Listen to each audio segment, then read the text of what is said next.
Hey, welcome back everyone for another Alliance War video. This is Season 28, War number 2. Poseidon is facing off against PALO, a very talented alliance. They finished Masters last season, so obviously very skilled. Good prestige at 12,483. So we knew we were up against a tough fight today. We were excited to get into it and really hoping we could follow up our first win of the season with a second win. Our war today is going to feel a lot like the first war. We have a lot of similar fights, 3 fights that are actually exactly the same as our first war. So our attack team is going to vary a little bit. We're going to bring Nick Fury again. We're going to bring Dr. Doom again. But instead of Magneto House of X, we're going to bring in Professor X. So we'll do a little scout of the map here. Nothing too out of the ordinary. We're actually going to go Path 7 in Section 1. So we have no fights in Section 1. We're just going to cruise through there. As we go into Section 2, we are going to maneuver over to Path 4 again, where we have a Mr. Fantastic and a Silver Surfer. The 2 identical fights we had last war, very common placement. We're going to take that Korg there as well, and then we are going to take the Immortal Hulk mini-boss again, which again is the exact same fight as last time. We have a Bishop main boss. After his buff, I figured we would see him a good amount, either as mini-bosses or the main boss, because he is rather annoying now, but there are certainly ways around it. So we're going to cruise through Section 1 here, get these points. Yeah, do such a good job. Bam, bam, knock them out. Come out of Section 1 with full health. And that is how you do it. That is how you get through Section 1 without losing a single chunk of health. No items used. We are in very good position. So let's go ahead and dive into our first actual fight of the war.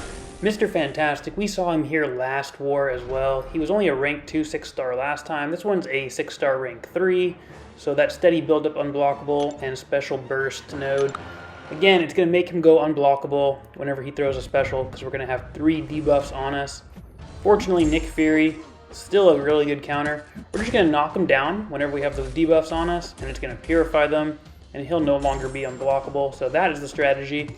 The other thing that I wanted to try to do in this fight was to prevent him from throwing the special 1, because that's the special that really does apply the debuffs. What we're going to do is we're going to push him to 2 bars of power here, and when he throws the special, we have the 2 debuffs from the node, but we don't get the 3rd because his special 2 does not apply a debuff. So that's the best strategy here, as far as I can tell.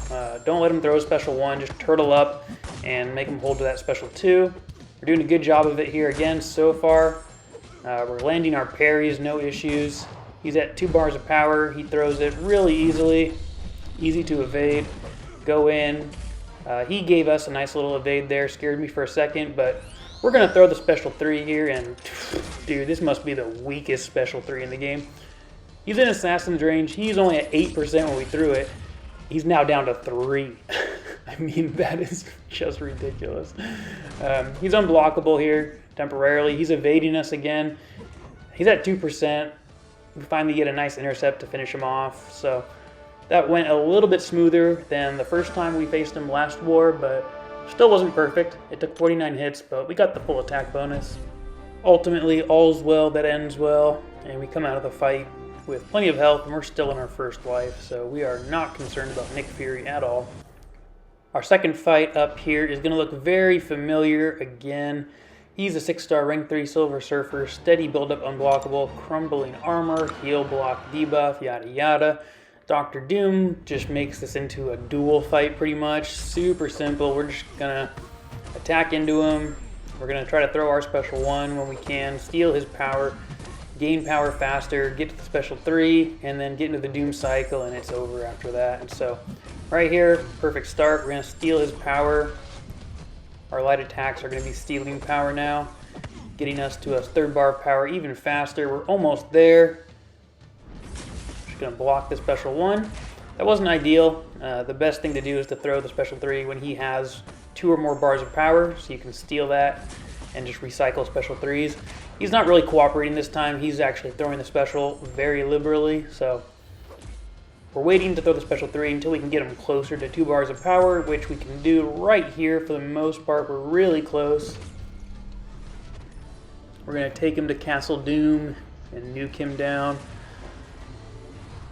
Pretty standard fight. Really not a lot to comment here. I mean, the placement's fine for a Silver Surfer. It's just that Dr. Doom, being armor break immune, completely shuts him down. So it worked out perfectly. We stole 2 bars of power from him. And now we can attack in a few times. Get back to a 3rd bar of power. Throw it one more time. And you can see he's only at 9%. There's obviously no chance of him surviving this. So that's going to do it. A very familiar fight from last season and the season before that. We've already seen Silver Surfer here twice. So that's our 2nd Silver Surfer fight with Dr. Doom. Neither time gave us any problems. We get the full attack bonus. Took like 64 hits. Not a big deal. We move on. And this next fight is probably the most interesting one that I'm going to have all season long. And a few things to know about this fight. Number 1, I love Professor X. Number 2, I hate Mighty Charge and Ebb and Flow Intercept.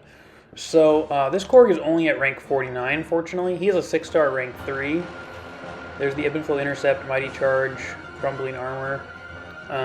There's not a good chance of him shrugging off my stun debuffs when I parry him, but because of Mighty Charge, I'm really not going to be able to parry him a whole lot whenever he dashes at me, because it's going to purify it. So basically, I knew I was going to have to take this fight with a lot of block damage, unless I'm close to him and he's not coming at me with a charge.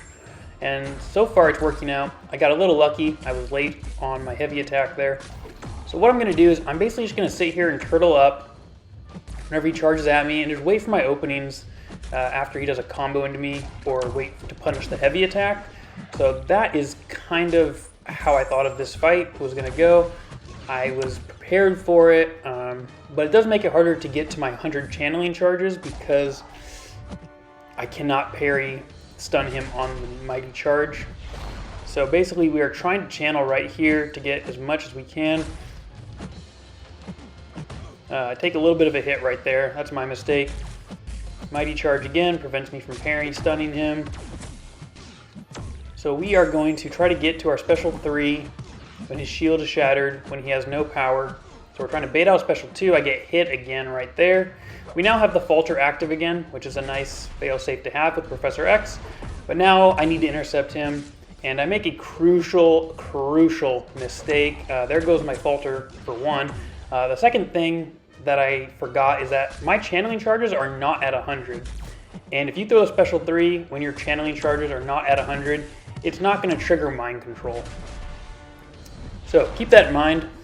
Right here, we see a nice opening. We get the intercept. We have the Fury. And I throw the special 3. Totally by accident. We had a mutant power back boost here for this fight, so we could just like continuously throw specials. You know, this is just a lapse in judgment on my part. I just forgot that I wasn't at 100 channeling charges, so I was expecting to come out of it with like 2 bars of power and be able to completely destroy him with it. Didn't really work out. I still have the Fury, so I'm dealing some decent damage, but you can just see how sloppy this fight is. It's not a good fight. I have absolutely no rhythm. I'm mistiming like everything I do. I have to get that Fury back somehow. I throw the special 1 here just to get my channeling charges to 100 so I don't make the same stupid mistake I made before. But we're obviously doing very little damage. We're 2.5 minutes into the fight. We're barely winning the health pool at this point. You know, we've taken several hits. And right here I'm going to take 3 more because the special 1 is unblockable. And now we're basically even on health. So I know there's a lot of pressure on me here to get to this special 3 and throw it. Instead, I'm going to go ahead and go with the mind control here with the special 2. We have the Fury. You can see the mutant power back boost is just giving us tons of power. And now I finish him off like that once I play that correctly. But that was a lot more complicated than it needed to be. Just my fault. That was just a lapse in judgment on my part. We get the full attack bonus. Took 111 hits. And it felt like a very stressful fight. But it was fun. I do love Professor Xavier. He's just such an awesome champion to play. And when you play him correctly, you can absolutely destroy anything with that mutant power back boost on. But a lot of fun. Very interesting fight. Very fun. Hope you enjoyed that one. So we're going to go on to our last fight of the war here, which is Immortal Hulk. He's another 6-star rank 3. Again, same fight I took last war. Recovery, Safeguard, Vigorous Assault, Indomitable, True Strike, yada yada. You basically just have to outlast him. He's got 330,000 hit points. He's a beefy dude. The bleeds are going to be doing most of the work because our regular attack damage is capped at 1%. So let's go ahead and check it out. Definitely not as much happening with this fight as the previous fight against Korg. This one's pretty straightforward. You just parry, 5-hit combo, and with the light attack to get that big bleed on him. Bait out the special ones, and that's easy game, easy life right there. This is Nick Fury's first life. We're at 92% health. So knowing that we have a second life to fall back on is just such a great failsafe to have. That's another reason why I like Professor X so much, is because when you have that falter mechanic active, you can basically get away with a mistake as long as it's not a special attack, because they're just going to falter and miss you unless they have a mechanic that prevents that. So you can see with 38 hits, this fight is actually going very quick. We are not even a minute in, he's down to half health. So we're getting some really good action on this Immortal Hulk here.